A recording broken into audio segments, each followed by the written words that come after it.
Assalamualaikum teman-teman. Kali ini kita akan membahas tentang penganggaran pemerintahan desa dalam mata kuliah penganggaran sektor publik. Makalah ini disusun oleh Dewi Hovianida, Nurul Mustafa, serta Fitri Faizatul Maimunah. Oke, topik kali ini kita akan bahas yang pertama ada tahapan penganggaran keuangan desa, yang kedua ada pengelolaan keuangan pemerintahan desa, dan yang terakhir yakni ada mekanisme penyaluran dana desa. Tahap penganggaran keuangan desa. Penganggaran keuangan desa. Apa sih itu keuangan desa? Keuangan desa adalah semua hak dan kewajiban desa yang dapat dinilai dengan uang serta segala sesuatu yang berupa uang dan barang yang berhubungan dengan pelaksanaan hak dan kewajiban di sebuah desa. Jadi, pengelolaan keuangan desa adalah keseluruhan kegiatan yang meliputi ada perencanaan, pelaksanaan, penatausahaan, pelaporan, serta pertanggungjawaban keuangan desa. Tadi kan sudah dijelaskan apa itu pengelolaan keuangan desa. Nah, dalam pengelolaan keuangan desa itu ada 5 siklus dalam keuangan desa tersebut. Yang pertama itu ada perencanaan, yang kedua ada pelaksanaan, yang ketiga penatausahaan, keempat pelaporan, dan yang terakhir yakni pertanggungjawaban. Tadi yang pertama kan ada perencanaan. Ya, perencanaan ini tuh apa sih? Nah, perencanaan keuangan itu adalah sebuah kegiatan untuk memperkirakan pendapat dan belanja dalam kurun waktu tertentu di masa yang akan datang. Perencanaan pengelolaan keuangan desa itu merupakan perencanaan penerimaan serta pengeluaran pemerintahan desa pada tahun anggaran yang berkenaan dan yang dianggarkan dalam APB desa. Selanjutnya yang kedua ada pelaksanaan. Nah, pelaksanaan dalam pengelolaan desa itu merupakan implementasi atau eksekusi dari sebuah APBD. Nah, termasuk dalam pelaksanaan itu diantaranya ada proses pengadaan barang dan jasa serta proses pembayaran. Terus tahap pelaksanaan ini adalah rangkaian kegiatan untuk melaksanakan APBD desa. Dalam 1 tahun, anggaran itu dimulai dari tanggal 1 Januari tanggal 31 Desember. Yang ketiga yakni ada penatausahaan.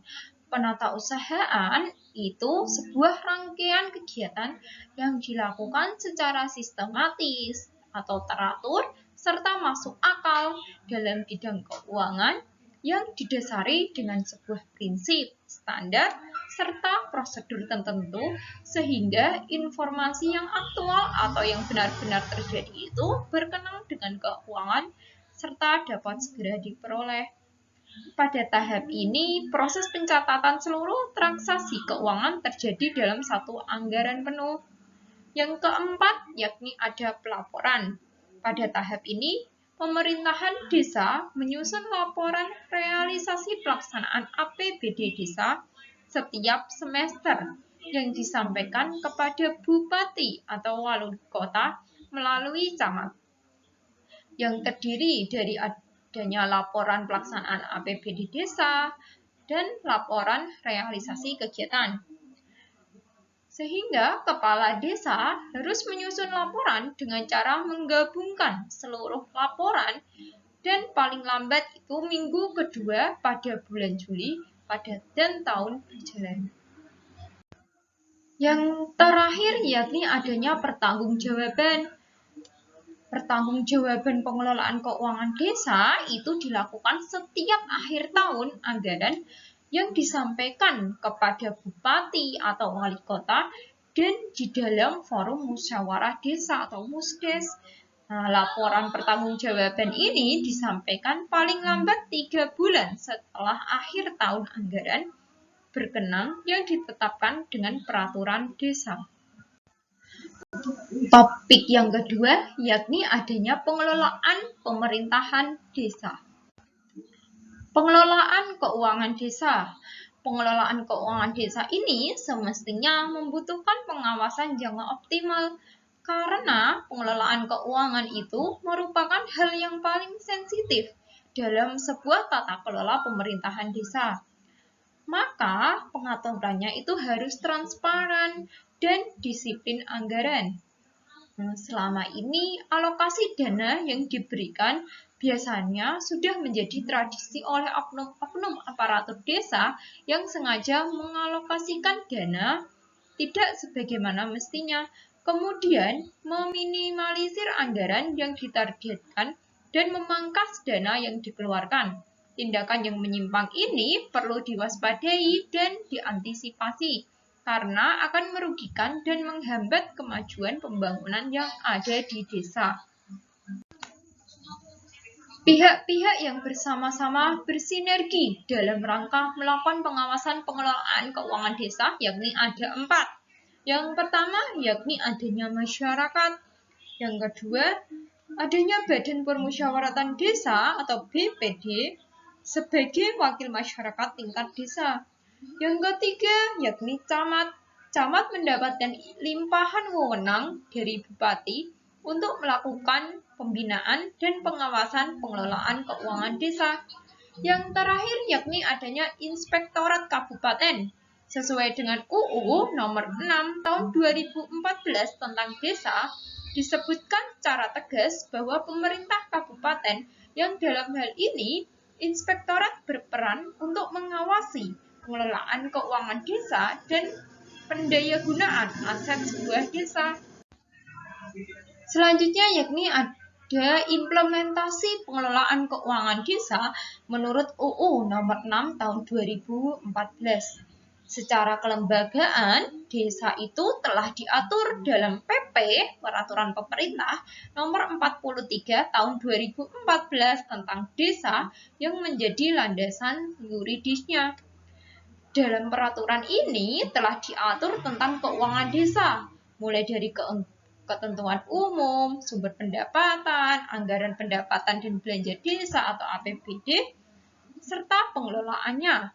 Pengaturan tentang keuangan desa dalam UU Desa jelas telah memberikan ruang yang sangat besar terhadap upaya peningkatan pembangunan ekonomi desa guna untuk mencapai peningkatan kesejahteraan rakyat.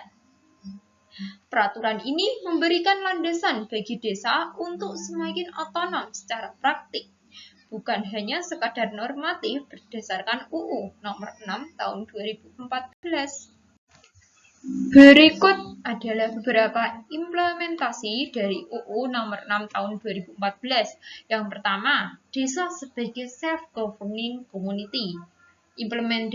Implementasi desa sebagai self-governing community terdapat dalam problematika pandangan bahwa desa itu semata dipresentasikan hanya sebagai kepala desa dan perangkat desa saja.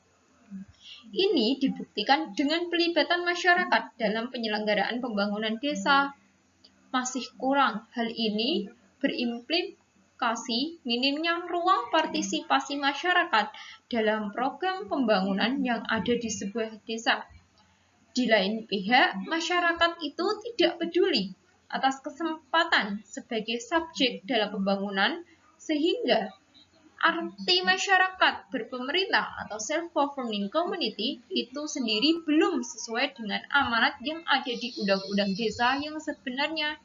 Padahal, keberadaan UU Desa dan regulasi turunnya memberikan semangat baru dalam hal kedaulatan, otonomi, serta kewenangan desa, serta partisipasi masyarakat dalam pembangunannya. Yang kedua, implementasi kedua yakni adanya desa sebagai local self-government. Otonomi desa harus dipahami sebagai local self-government, yaitu pemerintahan desa yang mempunyai kedudukan serta kewenangan yang identik dengan daerah otonom yang mempunyai hak dan peluang untuk mengembangkan diri dan mengejar ketinggalan-ketinggalan dengan tetap memperhatikan nilai-nilai setempat atau lokal yang sifatnya positif dan kondusif. Nah, desa yang otonom ini tentunya bukan berarti sekadar unit pemerintahan yang berada pada subsistem kabupaten atau kota, melainkan sebagai entitas daerah kecil yang nantinya diakui dan menjadi bagian dari negara. Desa otonom sebagai local self-government ini tentu membutuhkan sebuah desentralisasi dari negara-negara, yakni seperti pembagian kewenangan, sumber daya, dan tanggung jawab kepada desa. Implementasi yang ketiga yakni ada pengelolaan keuangan desa menurut Permendagri nomor 20 tahun 2018. Pengelolaan keuangan desa itu adalah seluruh rangkaian kegiatan yang dimulai dari tahap perencanaan, pelaksanaan, penatausahaan, pelaporan, hingga pertanggungjawaban yang dilaksanakan dalam 1 tahun anggaran, terhitung mulai tanggal 1 Januari sampai dengan 31 Desember. Dalam hal pengelolaan keuangan desa, pemerintah wajib menyusun laporan realisasi pelaksanaan APBD desa dan laporan pertanggungjawaban realisasi pelaksanaan APBD desa dalam suatu siklus yang dimulai dari tahap perencanaan sampai dengan tahap pertanggungjawaban. Selanjutnya yakni asas pengelolaan keuangan desa. Yang pertama itu ada transparan.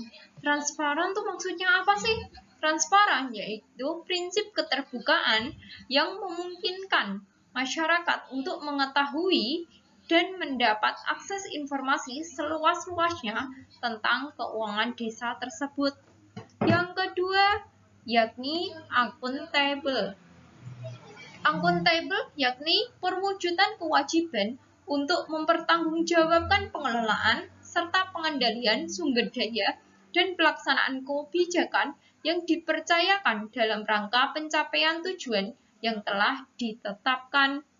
Asas akuntabel ini menentukan bahwa setiap kegiatan dan hasil akhir kegiatan penyelenggaraan pemerintahan desa harus dapat dipertanggungjawabkan kepada masyarakat desa sesuai dengan ketentuan peraturan perundang-undangan. Yang ketiga yakni partisipatif, yaitu penyelenggaraan pemerintahan desa yang mengikut sertakan kelembagaan desa dan unsur masyarakat desa. Dan yang terakhir yakni tertib dan disiplin anggaran. Seperti pengelolaan keuangan desa itu harus mengacu pada aturan atau pedoman yang melandasinya. Untuk materi yang selanjutnya yakni mekanisme penyaluran dana desa. Nama saya Nurul Mustafa. Saya akan melanjutkan pembahasan materi tentang penyaluran dana desa. Penyaluran dana desa diatur dalam PMK nomor 222 PMK.07/2020 tentang penyaluran dana desa. Yang pertama, untuk kebijakan umumnya, dana desa disalurkan dari rekening kas umum negara atau RKUN ke rekening kas desa atau RKD.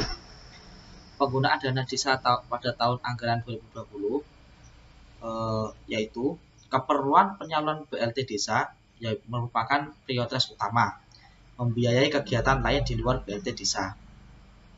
Yang ketiga, BLT desa dilaksanakan selama 12 bulan dari bulan Januari sampai dengan Desember 2020. BLT desa disalurkan setiap bulan secara pro rata. Nilai total penyaluran BLT desa yaitu sejumlah Rp300.000 selama 12 bulan. Di luar BLT desa ada desa reguler, ada 3 tahap penyaluran, sedangkan untuk desa mandiri ada 2 tahap penyaluran. Sebelum melakukan permintaan penyaluran pertama kali, Pemda harus melakukan perekaman jumlah KPM terlebih dahulu, kecuali berdasarkan musyawarah desa tidak terdapat penerima BLT desa. Oke, untuk selanjutnya yaitu besaran penyaluran dana desa. ini adalah non BLT. Diatur dalam pasal 23 PMK 022 PMK 07 2020. Ada dua desa, yaitu desa reguler dan desa mandiri. Untuk desa reguler, pada tahap pertama, dana desa untuk non BLT ini sebesar 40% dari pagu dana desa, yaitu bulan 1 sampai bulan 5. Bulan 1 sampai bulan 5 disalurkan setiap bulan berdasarkan jumlah KPM yang telah direkam pada bulan ke-1. Untuk tahap kedua, yaitu sebesar 40% dari pagu dana desa, yaitu bulan 6 sampai bulan 10. Disalurkan setiap bulan berdasarkan jumlah KPM yang telah direkam pada bulan ke-1. Untuk tahap ketiga, sebesar 20% dari pagu dana desa setiap desa, yaitu bulan 11 sampai bulan 12. Disalurkan setiap bulan berdasarkan jumlah KPM yang telah direkam pada bulan ke-1. Untuk desa mandiri, dana desa mandiri penyaluran desa non tunai ini pada tahap pertama disalurkan sebesar 60% dari pagu dana desa, yaitu bulan 1 sampai bulan ke-7. Bulan 1 sampai dengan bulan 7 ini disalurkan setiap bulan berdasarkan jumlah KPM yang telah direkam pada bulan ke-1. Pada tahap kedua, sebesar 40% dari pagu dana desa, yaitu bulan 8 sampai bulan 12. Disalurkan setiap bulan berdasarkan jumlah KPM yang telah direkam pada bulan ke-1. Untuk persyaratan penyaluran dana desa non BLT ini bisa dilihat di pasal 24 PMK 0222 PMK 07 2020. Sedangkan untuk penyaluran bantuan langsung tunai atau BLT desa, yang pertama, pemerintah desa wajib menganggarkan dan melaksanakan BLT. Apa saja kewajibannya? Yaitu kepala desa menetapkan peraturan kepala desa mengenai penetapan jumlah KPM tahun 2001 atau tidak terdapat penyaluran BLT desa apabila tidak terdapat calon KPM BLT desa yang memenuhi kriteria. Yang kedua, melaporkan realisasi penyaluran BLT desa. Kriterianya apa saja itu? Nah, kriteria penerima BLT desa yaitu keluarga yang benar-benar miskin di desa tersebut dengan kriteria tidak menerima bantuan PKH, kartu sembako, kartu prakerja, bansos tunai, dan program bansos pemerintah lain. Penetapan calon penerima BLT mempertimbangkan DTKS dari Kementerian Sosial. Berapa besaran BLT tersebut? Besaran BLT desa sebagaimana dimaksud pada ayat 1 ditetapkan sebesar Rp300.000 per KPM untuk bulan 1 sampai bulan 12. Yang terakhir yaitu langkah-langkah strategis percepatan penyaluran dana desa. Apa saja langkah-langkahnya?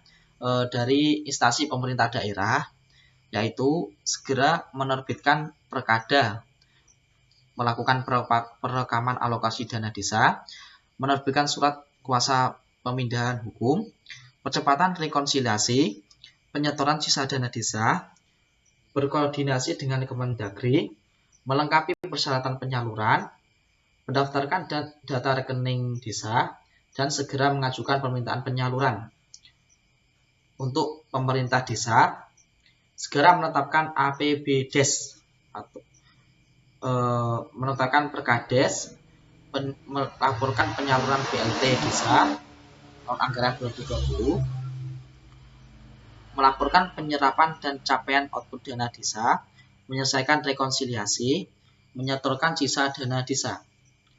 Untuk KPPN, berkoordinasi dengan Pemda, melakukan penelitian terhadap alokasi dana desa, meneliti kelengkapan dokumen persyaratan penyaluran, segera melakukan penyaluran sesuai dengan ketentuan apabila persyaratan telah terpenuhi, melakukan monitoring OMSPAN secara harian untuk memantau pengajuan permintaan penyaluran desa. Yang terakhir, Kanwil Direktur Jenderal Pembendaharaan.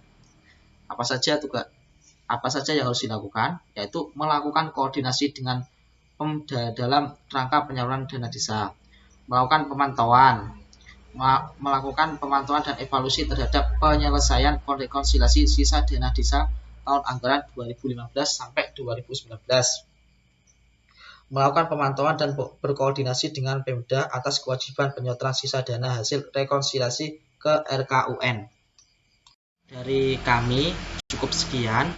Bila ada kekurangan dari materi yang kami sampaikan, kami mohon maaf sebesar-besarnya. Wassalamualaikum warahmatullahi wabarakatuh.